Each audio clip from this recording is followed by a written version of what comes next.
Pasamos a Venezuela porque Lilian Tintori, la esposa del líder opositor Leopoldo López, detenido en la cárcel de Ramo Verde, habló con nuestro canal aliado Noticias Caracol y denunció el ataque de un comando militar a la celda del político. Aseguró además que la vida de López corre peligro.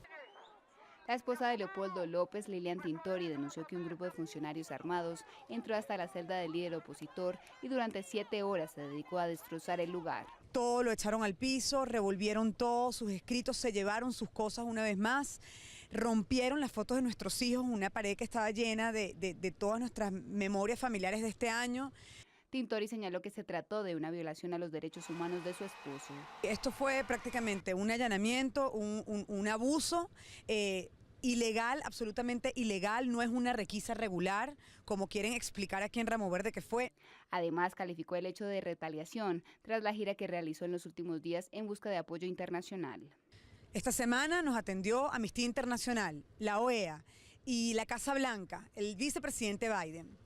Y por esa gira internacional, por esa voz que se alzó por los venezolanos, le llegan a Leopoldo López y a Daniel Ceballos hombres armados para callarlos y doblegarlos. Lilian también denunció que su esposo fue aislado en una celda de castigo. Sin embargo, aseguró que Leopoldo sigue fuerte y firme, como lo señala esta carta enviada a Tintori por el político, quien está a punto de cumplir 1 año detenido. Un equipo de Los Informantes, el programa periodístico de Caracol Televisión, llegó al corazón de las FARC. Federico Benítez se internó en uno de los campamentos de esta guerrilla y comprobó que los bombardeos de las fuerzas militares cambiaron las dinámicas del conflicto. El día en un frente guerrillero comienza con los primeros rayos de luz. Al levantarse, cada guerrillero organiza su morral porque sabe que en cualquier momento hay que escapar. Lo deja sobre su cama, que está hecha de tierra rodeada por 4 tablas, hojas secas, un plástico y 4 palos de donde cuelgan los toldillos. Por norma del secretariado, cada guerrillero debe cavar una trinchera de 1,20 m al lado de donde duerme para protegerse en caso de bombardeo. Siempre se tiene que hacer ahí a 1 metro de la caleta, cosa que usted pueda salirse y meterse. En la trinchera podemos caber 3, 4. Y la posición para la trinchera tiene que ser así, diario. Si usted pega el pecho al piso, la onda lo puede reventar a uno. Nosotros ingresamos aquí de 15 años para arriba. Según un informe publicado el año pasado por la Universidad Sergio Arboleda, el 47% de los integrantes actuales de la guerrilla de las FARC fueron reclutados siendo niños. Para nosotros los 15 años son edad suficiente para ser guerrillero. Y aquí en la guerrilla lo que estamos formando es gente que le va a servir al país. Y cuando se han encontrado niños menores de 15 años al interior de las FARC, ¿por qué se da eso? Ha habido algunas excepciones. Por ejemplo, niños que han quedado huérfanos porque los paramilitares han acabado con toda su familia. Nosotros no los podemos dejar abandonados a la suerte. Hay que hacer algo con esos niños. Esta semana, y después de concedernos esta entrevista, las FARC se comprometieron a no reclutar menores de 17 años. Uno ingresa y pasa a la escuela básica sin armas, porque le dan uno, el entrenamiento es un palito, para la prueba de que usted ese palo no lo puede dejar abandonado para nada, porque tiene que hacer de cuenta que es su fusil.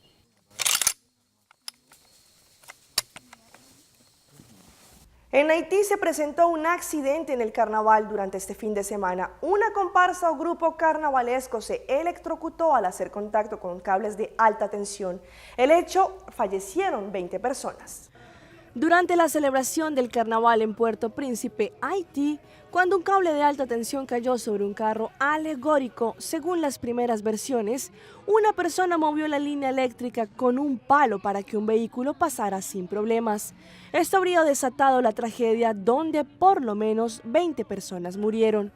El accidente también dejó al menos 40 personas heridas, según lo informaron en un comunicado el ministro de Comunicaciones de Haití. La carroza siniestrada transportaba a un popular grupo de rap haitiano llamado Barricade Crew y golpeó un cable al pasar por debajo de él durante un desfile visto por decenas de miles de personas. Esto según lo informó la radio Metropole de Haití. Atención que en menos de 2 minutos delincuentes robaron al conductor y a 2 pasajeros de un vehículo que transitaba por una vía de Barranquilla. El atraco quedó registrado en video. La cámara de seguridad colocada en la parte delantera del vehículo muestra a 2 sujetos, uno de camiseta blanca que camina por el andén y el otro que transita por la mitad de la calle.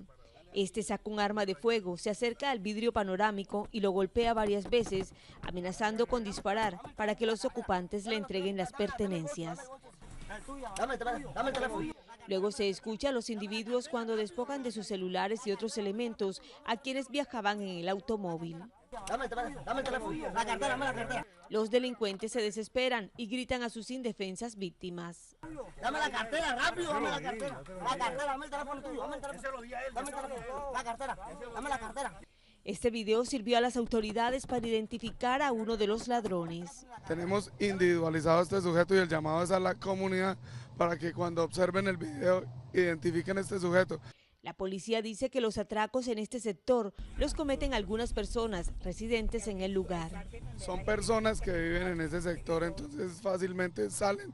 Lo único que tienen que hacer es salir de su casa y esperar ahí en el andén a que pase una persona incauta. Las autoridades esperan que las víctimas de este atraco a mano armada coloquen la respectiva denuncia para proceder a capturar a los sujetos. Es el momento de una pausa comercial, pero no se despeguen porque ya regresamos con más información aquí en Pulso Latino.